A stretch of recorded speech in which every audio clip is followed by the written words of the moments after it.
Defoe with a strike that would have busted a bitch's hymen through a brick wall. Messi now with the free kick, sends it in there. Oh, that's a great goal.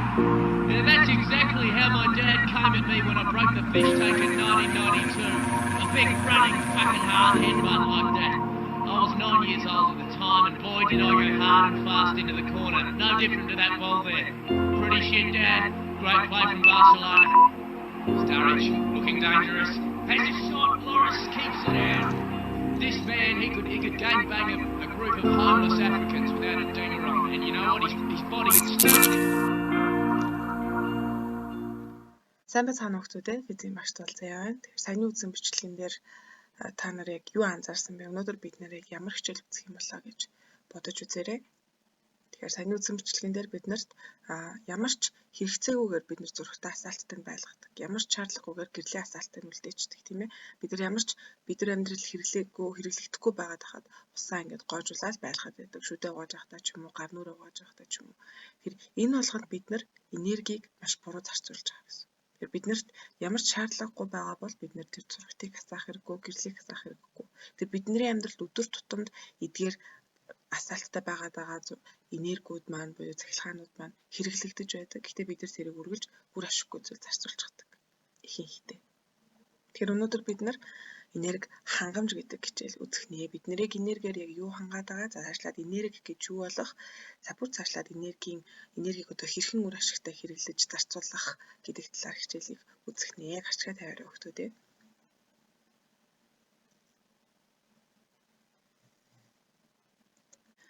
За энерги гэдэг нь гарт баригдахгүй, нүдэнд харагдахгүй хэрнээ бидэнд мэдрэгддэг. За бидний биед яаж мэдрэгддэг вэ? Бид нар ядарч эхэлдэг. Тэгээ хоол хүнс идээд энерги нөхөж авдаг. Түүнтэй адилхан эргэн тойрондох юм болгон энергитэй байдаг. Гэтэл энерги маань яг физик утга нь юу вэ гэхээр альва биеийн ажил хийх чадварыг илэрхийлэх физик хэмжигдэхүүнийг энерги гэж нэрлэдэг. За энэ ажил хийх чадвар гэдэг нь ямар нэгэн хөдөлгөөн хийх чадвар, эсвэл ямар нэгэн өөрчлөлтийг хийх чадвар, тухайн одоо биетэд ямар нэгэн өөрчлөлт гарч ивэл тэнд бас ажил хийх чадвар явагдаж байна гэж ойлгож болох.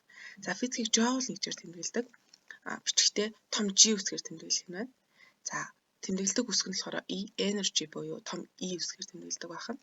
За нэгжийн задаргаа Ньютоны үржих нь метр, эсвэл килограммын үржих нь метр квадратыг байна. Секунд квадрат гэсэн нэгжтэй энэ joule гэдэг нэгж маань тэнцдэг байна. Тэмдэглэж аваарай. За энерги маш олон хэлбэр байдаг гэдэг бид 6 дугаар ангид үзчихсэн. За энэчнээс ерөнхийдөө потенциал болон кинетик энерги гэж энергиудыг хуваах юм бол потенциал нь химийн, таталцлын, цахилгааны, цөмийн, уян харамхай энергиуд. За кинетикт нь бас адилхан цахилгааны, гэрлийн, салхины, дулааны, дууны гэсэн энергиуд байдаг. Эдгээр олон төрлийн энергиудыг задлж үзэх юм бол потенциал энерги гэдэг нь байрлалаас хамаарах энергийг потенциал энерги гэдэг. За энэ нь болохоор чи 2 давхраас гар утсаа унгах, 5 давхраас гар утсаа унгах, эвдрэлийн хувьд 5 давхраас унгаас нь илүү хэвдэрнэ. Яг үүнтэй адилхан өндрөөс үсэрчсэн бидэрт аюу хэцүү байдаг. Тэгэхээр өндөрлөө буюу өндөрт байх тусам байгалийн энерги их байна. Өөрөөр хэлбэл шат руу өсөх тусам илүү их ядарна. Машин одоо уул өдөө авирах тусам илүү их өрөөсөө хүч зарцуулна. Тэгэхээр энэ энергийг бид нар потенциал энерги гэж нэрлэдэг байна. За уян харамхай энерги. Уян гэдэг маань өөрөө ямар ч хэлбэрт өрсөнд орох чадвартай уян хатан шин чанартай гэсэн үг. Харамхай гэдэг нь ямар ч хэлбэрт орсон бай буцаад анхныхаа хэлбэрт харих чадвартай ийм материалыг хэлээд байна. Тэгэхээр уян шин чанартай ч буцаад анхныхаа байралтаа харьдаг шин чанар бүх энергийг уян харамхай энерги гэж нэрлэдэг байна. Тэгэхээр энийг болохоор пүрш, эрзэн зүйл гэх мэтчлийн эдгээр зүйлсүүдэд болохоор уян харамхай энерги агуулгадж байдаг. За пүршийг чангалах эсвэл харамхай сайтай эрзэнийг татах гэсэн бидэрт илүү хэцүү санагддаг шүү дээ. Тэгвэл эдгээрүүдэд илүү их энергийг биднээс шаардж байна гэсэн. Тэгэхээр уян харамхай энерги гэдэг нь ийм энерги байдаг байна. Хөдөлгөөний энерги гэдэг бол ойлгомжтой. Хөдөлж байгаа бие бүрт хөдөлгөөний энерги байна. За дулааны энерги гэдэг нь болохоор аливаа биеийн температураас хамаарсан энерги. Дулааны энерги нь температур их байх тусам дулааны энерги их байна гэсэн. За зөвхөн гэрэл гарч байгаа ч юм уу гал, шүдэнс гэдгээс дулааны энерги бол ялгарч ийн гэсэн үг биш. За бидний биеийн температур хүртэл дулааны энергитэй аливаа гадаргуу дээр байгаа энэ юм болгон дулааны энергитэй байгаа. Гол нь температурын зөрүүтэй л болохоос ш дулааны энерги бол хаасайгүй байдаг байна. Химийн агуулмж найрлага агуулсан бүх юмс бас химийн энергитэй байна. За химийн энерги гэдэг нь болохоор ерөөсөө бидний хоол хүнсэнд ч гэсэн байдаг. Химийн зай, тос, аккумулятор, нүүрс гэх мэтчлэн бүх зүйлсд болохоор химийн энерги маань агуулгаддаг байна. За альва энерги болгох нэг төрлийн хэлбэрт байна гэж байхгүй. Тэгэхээр нэгээс нөгөөд үргэлж шилжсэн тийм шинж чанартай байдаг. Жишээлх юм бол нар бол гэрлийн болон дулааны энергитэй нараар ургамал хооллоод урган ургамал өөрөө химийн энергиээр ургаад ургамлыг бид нар идээд өөрсдөндөө боловсруулад түүний хөдөлгөөний энерги болгож зарцуулна. Тэгэхээр иймд байгаа нарнаас гарч байгаа гэрлийн болон дулааны энерги маань ургамлын химийн энерги рүү шилжиж байна. Ургамалт химийн энергиээр шилжээд хүн түүнийг хэрэглээд хөдөлгөөний энерги рүү шилжүүлж байна. Тэгэхээр ургамал маань хатаж гандаад ч юм уу хүч өргөдлөө гэхэд эсвэл аливаа амьд биет маань хүч өргөдлөө гэхэд тухайн бие дагуулгадж байгаа энерги нь алга болчихдог гэж боддог. Гэтэл үгүй. Хөрсөндөө шингээд эсвэл аливаан амьтад идээд ч юм уу ямарваа нэгэн байдлаар дандаа өөр энерги рүү шилжиж идэг. Тэгэхээр ургамал одоо жишээлбэл шинээр ургалаа гэхэд бол тэнд шинэ энерги бий болчихно гэсэн үг бол биш. Ургамал маань ясаа хөрсөөс тэжээл аваад эсвэл нарны энергиэс тэжээл аваад ингэж ургаж байгаа. Тэгэхээр энерги гэдэг маань өөрөө шинж чанар нь юу вэ гэхээр шинээр үүсэж бий болдоггүй, устж алга болдоггүй, үргэлж нэг төлөвөөс нөгөө төлөвт шилжиж байдаг байна. Үүнийг нь бид нар энергийн хувирал гэж нэрлэдэг байна. За энергийн хувирал гэдэг зүйл байгаа бол тухайн энергийг хувиргаж байгаа бит байх хэрэгтэй. Энерги хувиргагч гэж байх хэрэгтэй. Тэгэхээр энерги хувиргагч гэдэг нь юу вэ гэхээр альва битийг нэгээс нөгөө рүү шилжиж байхад гол үүргийг гүйцэтгэж буй битийг л энерги хувиргагч гэдэг. За жишээлбэл эндээс нарнаас гарч байгаа гэрлийн болон дулааны энерги химийн энерги болгож байна. Тэгэхээр химийн энерги болгож байгаа зүйл нь болохоор энд ургамал байна. Тухайн ургамал. Тэгэхээр энерги хувиргагч нь энд ургамал байна. За энд байгаа химийн энергийг хүн аваад хөдөлгөөний энерги болгож байна. Тэгэхээр энд байгаа химийн энергийг хөдөлгөөний энерги болгож хувиргаж байгаа хувиргагч нь бол хүн байна. За энерги маань үргэлж энергийн нэг хэлбэрээс энерги хувиргагчийн тусламжтайгаар өөр нэг хэлбэр шилжиж байна. Тэгэхээр энергийн хамгийн анхны хэлбэрийг энергийн их үүсвэр гэж нэрлэдэг. Яг ямар энергид хувирах гэдэг. Жишээлх юм бол энд шүтэнц зурлаа гэж үзье. Шүтэнцийн энергийн их үүсвэр нь болохоор бидний хөдөлгөөн гараар дарийг хөдөлгөж байгаа. Тэгэхээр хөдөлгөөний энергиэс дулааны энерги гаргаж авч байгаа энерги хувиргагч нь шүтэнцний мандар. За юуны энерги дулааны энергид хувиргаж байна. За энд энергийн их үүсвэр нь мэдээж хэрэг цахилгаан байна. Цахилгааны энергиэс дулааны энерги гаргаж авах гэж байна. За цахилгааны энерги их үүсвэрийн цахилгааны энерги хувиргагч нь эндүү ямар энерги рүү хувиргасан бэ гэхээр дулааны энерги рүү хувиргаж байна. За энэ дэвүүр дэвжин. За энергийн их үүсвэр нь болохоор хүний хөдөлгөөн. Хувиргагч нь болохоор дэвүүр буюу агаарын урсгал. Ямар энергид хувирж байна гэхээр салхины энергид хувиргаж байна. За гэрэл асаах мэдээж энергийн их үүсвэрийн цахилгаан ямар энергитэй байна? Цахилгааны энергитэй байна. Цахилгааны энергиэс энерги хувиргагч нь гэрэл буюу улаасаа хувцас маань. За улаасаа хувцас маань энергийг гэрлийн болон дулааны энергид хувиргаж байна. Тэгэхээр энд нэг шат дараалал байгаад байгаа. Энергийн их үүсвэр байна. Энерги ямар энерги их үүсвэртэй байна? За энерги хувиргагч байна. Ямар энерги рүү хувиргаж хэрэглээд байгаа юм бэ гэсэн ийм дараалалтаар бид энергийг хэрэглэдэг байна.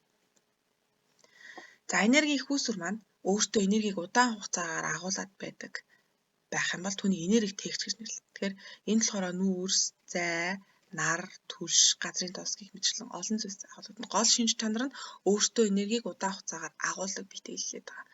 Жишээлх юм бол он удаан жилийн дараа ч гэсэндээ энийг хэрэглэхэд дахиж тэр энерги нь байж идэг, ашиглагдаж болох үс байдаг ийм биетүүдийг хэлээд байгаа. Жишээлбэл зайг би 2-3 жил хадгаллаа гэхэд 2-3 жилийн дараа дахиад зайг хэрэглэхэд зай маань ашиглагдчих л байдаг шүү дээ. Тэгвэл зай бол энерги тээгч байна.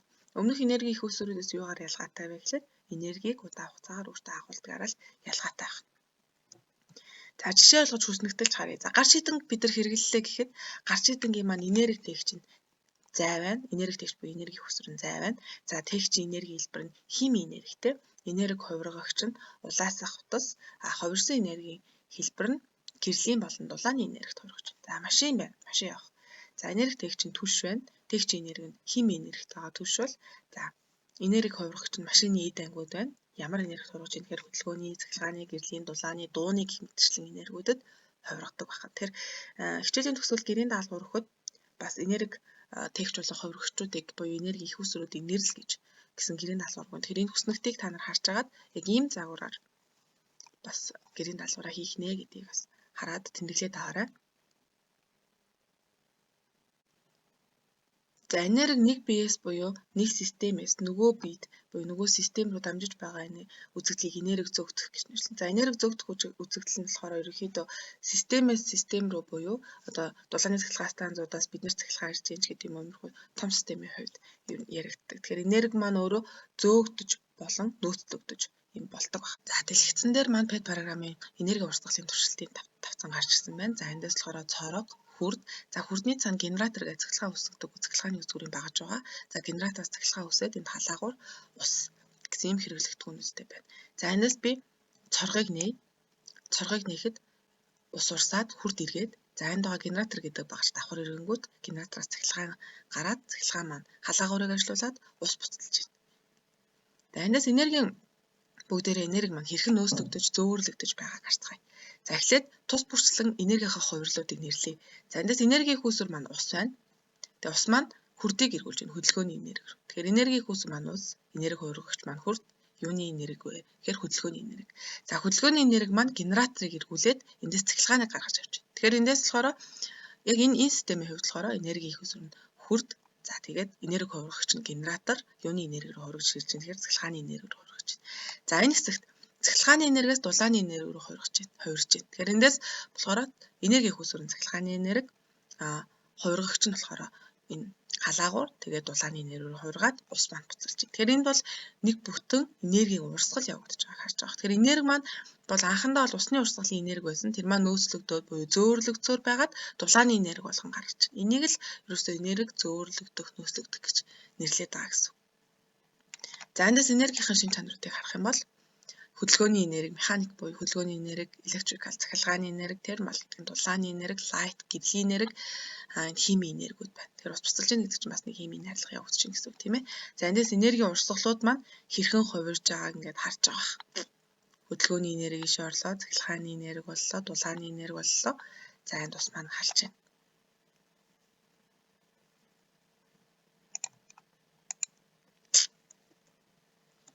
Тэгэхээр энергийн нэг системээс гэдэг үгийг одоо ойлгож байгаа те сая усны урсгалаас буюу нэг системээс нөгөө систем рүү буюу бүр дулааны энерги болтол ингэж одоо дамжиж байгаа үзэгдлийг энерги зөөгдөх буюу зөөвөрлөгдөх үзэгдэл гэнэ. За энерги зөөгдөх гурван арга зам байдаг. Энерги тээгчээр, цэцэргаар, дамжуулагчаар зөөгддөг. За энерги тээгчээр гэдэг нь нөгөө нэг энерги тээгч буюу нүүрс түлээ, бензин, тос, хоол хүнс байж болно. За цэцэргаар гэдэг нь гэрэл дулааны цэцэргаар, дамжуулагчаар гэдэг нь гүйдэл цахилгаан утасны гүйдэл дамжуулагчаар буюу биеэр одоо энергийг дамжуулж болох нэ. Тэгээ бидний амьдралдаа илүү хүргэн хэрэгэлдэг энерги бол цахилгааны энерги байгаа. За дэлгэцэн дээр цахилгааны энергийг үүсгэж гаргаж авдаг генератор гэдэг багаж байна. За ерөнхий харагдсан бол ийм. За энд бол үйлдвэрийн генератор харагдаж байна. Заримдаа мотор хэлбэрээр бас байдаг. Дотор нь байгаа ерөнхий ажлах зарчим нь болохоор гүйдлийн дамжуулагч утас болон соронзон орны нөлөөгөөр энэ хоёр манд тасралтгүй эргэлдэн хөдөлснөөр хэмжээнээс цахилгаан орчин хүч үүсдэг байгаа. Тэгэхээр хамгийн гол зүйл болохоор энэ хоёрыг яг яаж тасралтгүй эргэлдэх хөдөлгөөнд оруулах вэ? Тэгэхээр хэрхэн одоо энгийн зүйлийг ашиглаад энэ хоёрыг тасралтгүй эргэлдэх хөдөлгөөнд оруулах эрчим хүчийг бий болгох вэ гэдэг асуултны хариулт нь биднэрт болохоор цахилгаан станцууд байна. За цахилгаан станцуудын ажиллах зарчмыг одоо үзэх гэж байна. За цахилгаан станцууд маань дулааны цахилгаан станц, салхин цахилгаан станц, усан, атом цөмийн наран цахилгаан станц гэх мэтчлэн хэлбэрүүдээр оршин байдаг. За цахилгаан станцууд маань ерөөхдөө генераторыг тасралтгүй хөдөлгөөнд оруулж бидний эрчим хүчээр хангаж байдаг. За тэгээд энергийн их үүсвэр нь буюу генераторыг яг яаж хөдөлгөөд байгаа вэ гэдгээс нь шалтгаалаад энэ цахилгаан станцуудыг нэрлэсэн байгаа. За цахилгаан станцуудын ажиллах зарчимтай танилцъя. Дулааны цахилгаан станц байна. За дулааны цахилгаан станц маань эндээс бол их энергийн хүүсвэр нь бол нүүрс байна. За эндээс нүүрсээ татж байгааг харж байгаа. За энэ доор болохоор ус бас биднэрт хэрэгтэй. Усыг халаасаа уураар нь генераторыг цогж хөдлөгдөг байгаа. Тэгжиж цахилгааны энерги гаргаж авдаг. За эндээс нүүрс маань орж ирж байна. Нүүрс маань орж ирэнгүүт доор байгаа нь ус маань хоолоогоор дамжаад энчээ зөөвөрлөгдөж байгааг харж байгаа. За ингээд нүүрс мэдээж хэрэг зөөвөрлөгдөж байгаа усыг халаах нь байна. Манай Монголд болохоор дулааны цахилгаан станц аяг төгөөмөл байдаг шүү дээ тийм ээ. Тэгэхээр иймэрхүү системтэйгээр ажилладаг байх гэж харж авах нь байна.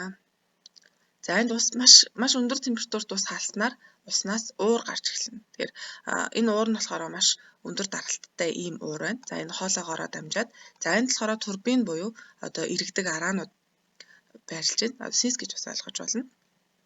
За энэ өндөр даралтны уур нь энд байгаа турбинуудад цохилт өгөөд энэ турбинууд маань эргэж эхэлдэг байна. За энэ доошоогоо бас цохилт өгсөн уур маань мэдээж хэрэг энэ ч ус толоод тогтно. Бид нар нөгөө хоол хийгээд хоолыг тагалцахад хоолын тагн дээр ус тогтдогтой ажиллана. Тэр уснууд маань тусаад буцаад одоо энэ усны их өсвөр рүү орж байгаа бах. Тэгэхээр ихэвчлэн нөгөө цэцлэгээ станцууд маань хиймэл нууруудтай байдаг шүү дээ. Тэрийг харж байгаа бол энэ хиймэл нуур нь энэ усны үргийг гүйцэтгэдэг байх нэ. За энэ нөгөө генератор гэдэг багч маань байна. Энд маань манай турбин эргээд нөгөө генераторыг тасралтгүй эргэлттэй хөдөлгөөнд оруулснаар генератороор яах нь цахилгаан үүсгэгдээд за цахилгаан маань энд трансформатороор дамжаад трансформатор гэдэг багч маань болохоор цахилгааныг дамжуулдаг, тохируулан дамжуулдаг ийм багч байна. Тэгээд цаашаа тохируулан дамжуулаад айл өрх болгон руу цахилгаан эрчим хүчийг түгээх нэ. Усан цахилгаан станц. За усан цахилгаан станц гэдэг маань болохоор уснаас цахилгаан эрчим хүч гаргаж авч байгаа болохоор усан цахилгаан станц гэж нэрлэдэг байгаа. Өөрөөр хэлбэл усны хөдөлгөөнөөс цахилгааныг үүсгэж байгаа гэсэн үг.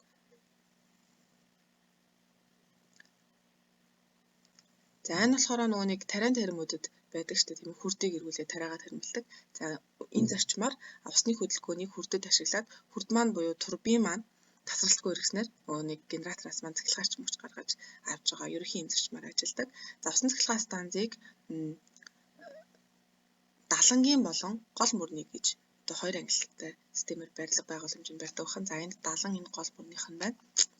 За далангаар яаж барьдаг вэ гэхээр их далай тэнгис одоо энэ далай тэнгистэй орнууд маань болохоор далан бариад далангийнхаа голоор юм усны урсгал байх үс юм хавил үүсгээд за түүндээ турбиныг холбоод турбин маань эндээс ус маань урсаад турбины маань эргүүлээд за турбин эргэснээр генератор маань тасралтгүй нөгөө эргэлдэх хөдөлгөөнд орсон учраас цахилгаан эрчим хүчийг гаргаад за энд трансформатор буюу нөгөө хуваарлдаг эдэн маань байрлаад цаашаа айл өрхөд рүү яах нь цахилгаан эрчим хүчийг хуваарлж өгөх нэ.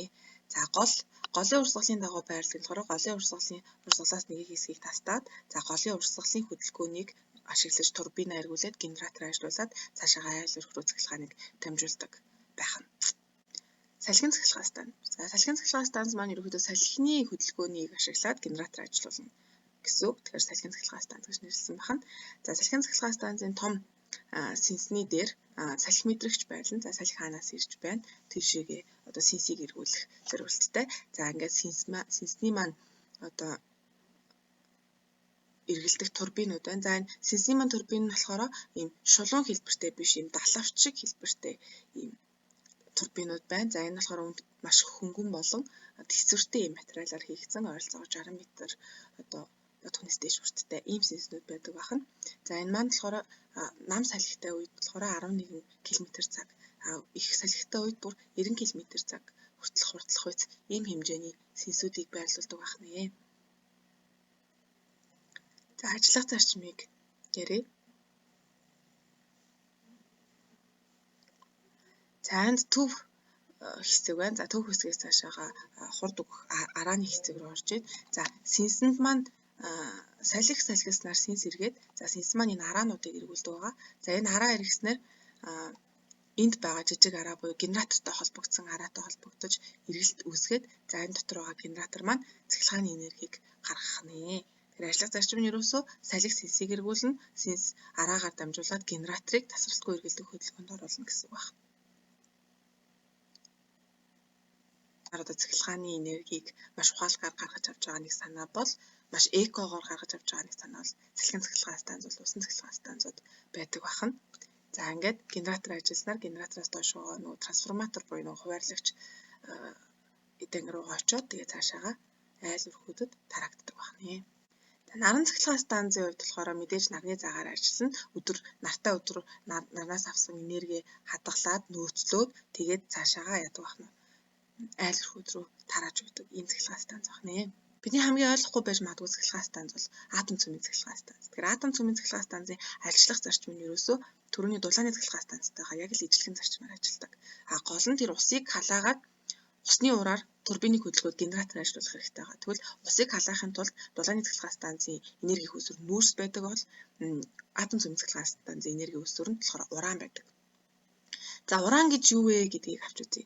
За уран нь болохоор цайвар саарал өнгөтэй хялбар боловсруулагддаг, харьцангуй зөөлөн агаарт эслэр бүрхэгдэн харалдаг тийм металл байгаа нэгэн төрлийн. Тэгэхээр 1 грамм уран нь 2.8 тонн нүүрснээс гарах хэмжээний дулааныг үйлдвэрлэдэг. Өөрөөр хэлбэл 2.8 тонн уран 1 грамм нүүрстэй ижил хэмжээний дулаан ялгаруулдаг гэсэн үг. Тэгэхээр уран бол маш ашиглахад өндөр үр дүнтэй буюу маш хэмжээний дулааныг ялгаруулж чаддаг ийм хими элемент гэдгээрээ онцлогтой байх нэ. Түүнээс ажиллах зарчим нь бол яг л өмнөхтөөгөө ижилхэн байх.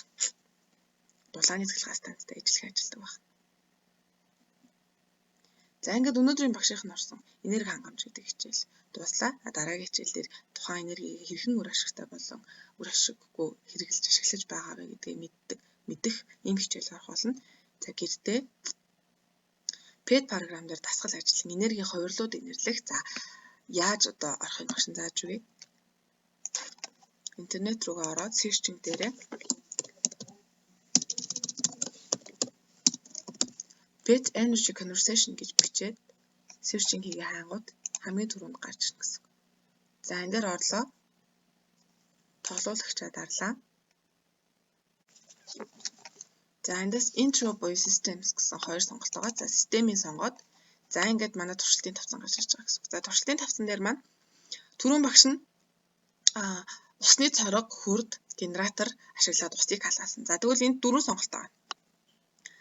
Энерги хөөсвөр нь нар байж болж байна. Доороос нь дулаан өгөөд усыг буцалгаад усны ураар энерги хөөсвөрөө сонгож болж байна. За энэ чинь яах нь тасралтгүй хөдөлгөх их дугуй байж болж байна. За мэдээж хэрэг энэ нарыг нарны хавтантай хамт ашиглаж иж энд байгаа ус буцална тийм ээ. Тэгэхээр энд болохоор ерөнхийдөө энерги хөөсвөрийн дөрвөн сонголт. За энерги хэрэгжилжигчийн бас дөрвөн сонголт байна. Тэгэхээр эдгээрээс дурын дөрвөн сонголтыг аваад энергийн хэрхэн зөөгдөж байгаа вэ гэсэн түрүүний хүснэгтийг бүглэн. Жишээлх юм бол за би эндээс нарыг сонглоо, нарны зайгаа сонглоо, тэгээ гэрлийг сонглоо. За би эндээс харъя. Энергийн их хөөсвөр нар байна. Тэгээ хувиргагч нь нарны зай, цахилгааны энерги рүү хувиргаад гэрлийн энерги болон дулааны энерги рүү хувиргаж гих мэтчлэнгээр бичнэ гэсэн үг байна. За хоёр дахь гэрийн даалгавар маань сурах бичгийн 115-аас 117 дугаар хуудсыг уншаад ойлгосноо тэмдэглэнэ. За энийг харъя. За 115-аас гэхээр энд гэрлийн энергийн урсгал гэсэн хэсэг байгаа. Дулааны энергийн урсгал, цахилгаан гүйлийн энергийн урсгал, энерги тээгч буюу энергийг нөөцлөх хадгалах. За энд энергийг ялгаруулах энерги гэж яг юу болох талаар. Ерөнхийдөө багшийн өгсөн мэдээллүүд байгаа. Гэхдээ номон дээр бас арай өөр талаас нь өөр өнцгөөс нь бас илүү та нартай ойлгомжтойгоор бичсэн байх. Тэгэхээр эдгээрүүдийг уншаад тэмдэглэл хөтлөнө.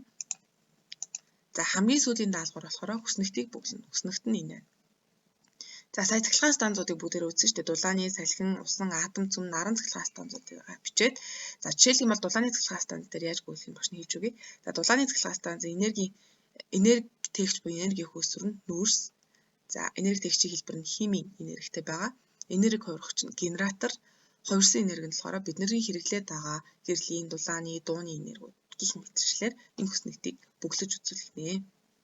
За өнөөдрийн орсон хичээлийг ойлгосон гэж найдаж байна. Ойлгоогүй бол коммент хэсэгт ойлгоогүй зүйлээ болон гэрийн даалгавруудаа үлдээгээрэй. Гэт анхаар тавьсан явдал баярлалаа.